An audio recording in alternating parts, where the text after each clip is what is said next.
अस्सलाम वालेकुम, क्या हाल है बेटा आप लोग के। Hope you guys are doing well. Welcome to physics verse. तो हमारे 2.3 chapter that is thermal transfer of thermal energy के एमसीक्यूज रह गए थे। आज की रिकॉर्डिंग उसी एमसीक्यूज से रिलेटेड है। Let's move to the class.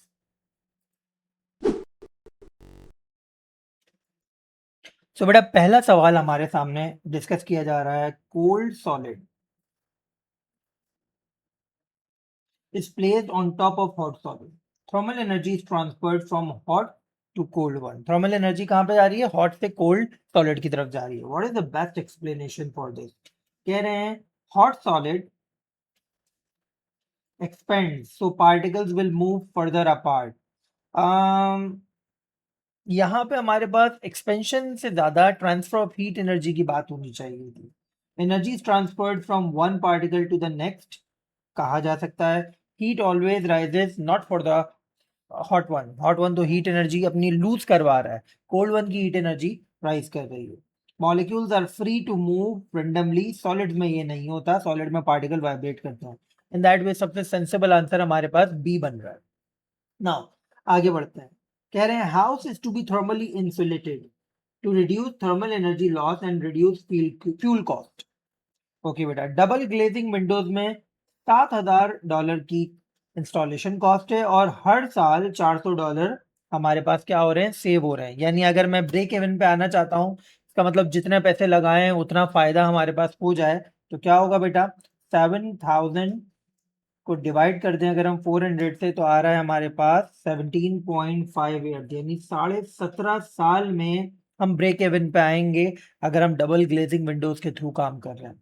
Similarly loft insulation में अगर आप देखें तो $300 की इंस्टॉलेशन है और $300 यानी कॉस्ट सेविंग हो रही है पर ईयर, यानी एक साल में ही हमारे पास हम ब्रेक इवन पे खड़े हुए होंगे।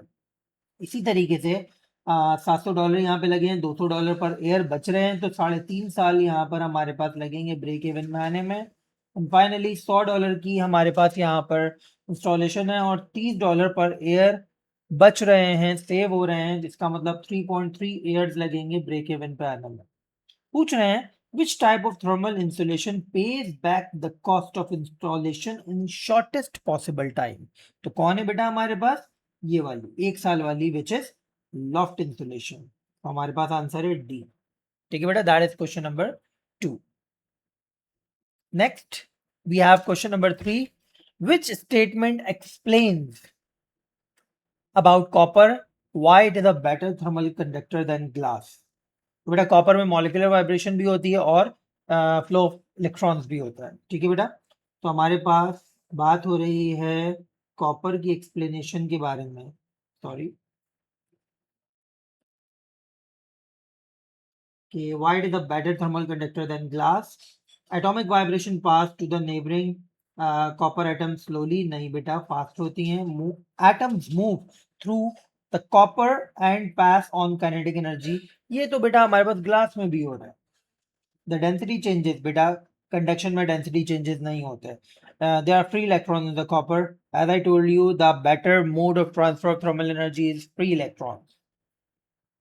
MCQ number 4, which statement describes the transfer of thermal energy in a liquid by convection। convection के through कौन करवाएगा बेटा, a decrease in density, yes, causes the heated liquid to rise। बिल्कुल ठीक बात हो रही है। molecule at the base receives heat becomes less dense, rise, less dense चीज rise होती है, that is according to convection। ठीक है बेटा, फ्री इलेक्ट्रॉन का कन्वेक्शन से लेना देना नहीं है, इंफ्रारेड का रेडिएशन से ताल्लुक है, कन्वेक्शन से ताल्लुक नहीं है। Particles of the liquid vibrate, ये कंडक्शन की बात हो रही है, वाइब्रेशन कन्वेक्शन में नहीं होती। ए आंसर है। क्वेश्चन नंबर 5 कह रहे हैं the student suggest 3 factors that affect the rate of emission of transfer of thermal energy by radiation from the hot object. ठीक है बेटा, पहला है surface temperature of the object, दूसरा है सरफेस एरिया और तीसरा है हमारे पास surface colour of the object. तीनों ही डिपेंड करते हैं, जितना बड़ा एरिया होगा उतना हाई अमाउंट ऑफ हीट जो है वो ट्रांसफर होगी, जितना ज्यादा टेम्परेचर होगा सरफेस का उतनी ज्यादा अमाउंट ऑफ हीट ट्रांसफर होगी। और अगर कलर ब्लैक है और मजीद black are the good emitters of heat. तो तीनों ही फैक्टर यहाँ पे एप्लीकेबल हो रहे हैं, दैट मीन्स ए आंसर होना चाहिए। अब बात कर रहे हैं क्वेश्चन नंबर 6 में, कह रहे हैं solid metals are good thermal conductors. How closely packed their particles, and do metal contain free electron? Yes, metal contain free electron. ठीक है बेटा. एंड दूसरी बात हमारे पास क्या हो रही है, how close the particles are, they are close together pretty much. तो बी आंसर है हमारा. क्वेश्चन नंबर 7 में हमसे बोल रहे हैं cotton wool is a good thermal conductor, sorry good thermal insulator. It consists of mainly threads of cotton which are tangled together to make the material, which can be easily pulled apart or compressed. The diagram shows the structure of the cotton wool. सही है भाई, दिखाया दे रहा है. बोला why cotton wool is a good thermal insulator. Each thread is very thin. Doesn't make any sense. Copper भी तो thin होता है, लेकिन कॉपर इलेक्ट्रिसिटी और थर्मल एनर्जी कंडक्ट करता है.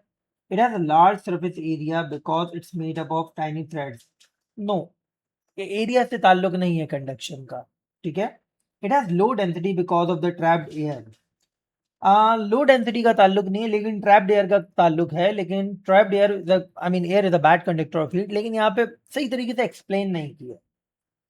It traps air and prevents convection. सही बात है. एयर ट्रैप हो गई तो बेटा क्या होगा, एयर डज कन्वेक्शन, कन्वेक्शन नहीं हो पाएगी.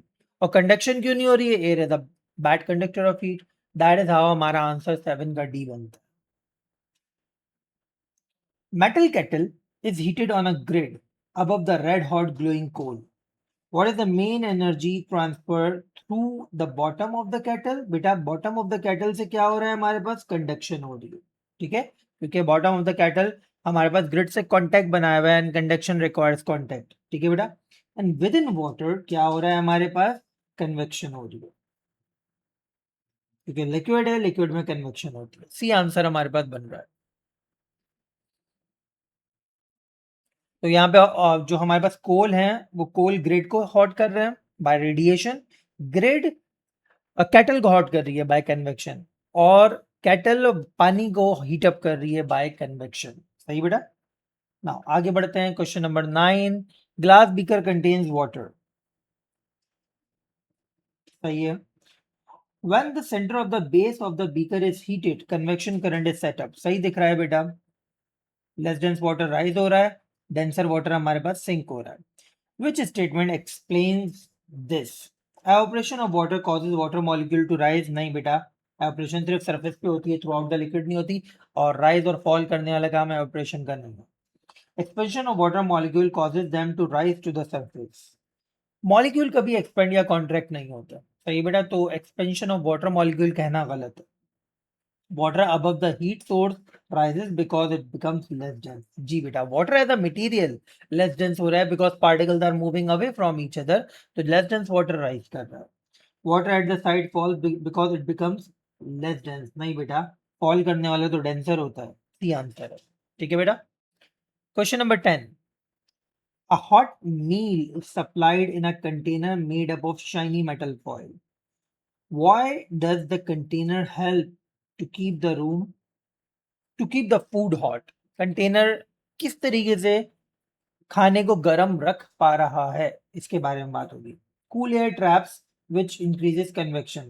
तो इस तरह तो पानी हमारा खाना ठंडा हो जाना चाहिए. कन्वेक्शन होगी कंटिन्यूसली, तो वो heat energy from the food लेकर जाती जाएगी. और अगर एयर ट्रैप हो गई है तो फिर कन्वेक्शन कैसे हो रही है. Foil is a poor thermal conductor. ये तो अच्छी बात है. वैसे फॉयल पुअर थर्मल कंडक्टर नहीं होता, लेकिन ये तो अच्छी बात है. अगर वो पुअर थर्मल कंडक्टर है तो अंदर की हीट बाहर जाने नहीं देगा.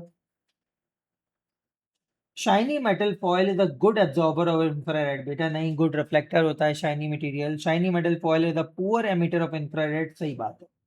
पुअर एमिटर, पुअर क्या कहना चाहिए, absorber but good reflector. D answer. Now question number 11. Which statement about infrared radiation is correct? सही बेटा. In vacuum, infrared travels at the speed of light. बिल्कुल सही बात है. Infrared radiation is longitudinal wave. नहीं, ट्रांसवर्स होती है. Infrared radiation is higher frequency than ultraviolet. नहीं, अल्ट्रावायलेट की फ्रीक्वेंसी ज्यादा होती है. कल ही हम लोगों ने इलेक्ट्रोमैग्नेटिक स्पेक्ट्रम पढ़ा है. White surfaces are better emitter of infrared than black surfaces. नहीं, black are the good emitter and absorber of infrared. That means A is our correct answer. piece of paper torn out from the exercise book is shown. Which process is being described? क्या बात हो रही है बेटा? As the average kinetic energy of the molecule decrease, यानी temperature decrease हो रहा है, spaces between them decreases and they move downward. बेटा move downward मतलब sink हो रहे हैं, और sink कब होंगे बेटा? जब वो cool होंगे और denser होंगे. तो बेटा ये बात हो रही है हमारे पास किसकी? Convection की. ठीक है बेटा? जैसे मैंने बताया एवरेज काइनेटिक एनर्जी डिक्रीज हो रही है. काइनेटिक एनर्जी का ताल्लुक टेम्परेचर से होता है, तो मुझे पता चला कि टेम्परेचर हमारे पास कम हो रहा है. ठीक है, मूव डाउनवर्ड सिंक हो रहे हैं, यानी वो डेंसर होंगे तभी सिंक होंगे. That is how I get to know कि यहाँ पे हो रहा है convection. And last MCQ, what is the colour and texture for the best absorber of infrared? Colour should be black and texture should be dull. In that way B is our correct answer. तो these were some of the MCQ जो कि हमारे पास regular lecture में रह गए थे. Theory question हम लोगों ने साथ साथ कर लिया था, बट एमसीक्यूज रह गए थे, तो उसकी रिकॉर्डिंग मैं आपकी ड्राइव पे अपलोड कर रहा हूँ. ख्याल रखिएगा, दुआ में याद रखिएगा. अल्लाह हाफिज़. See you soon in physics verse.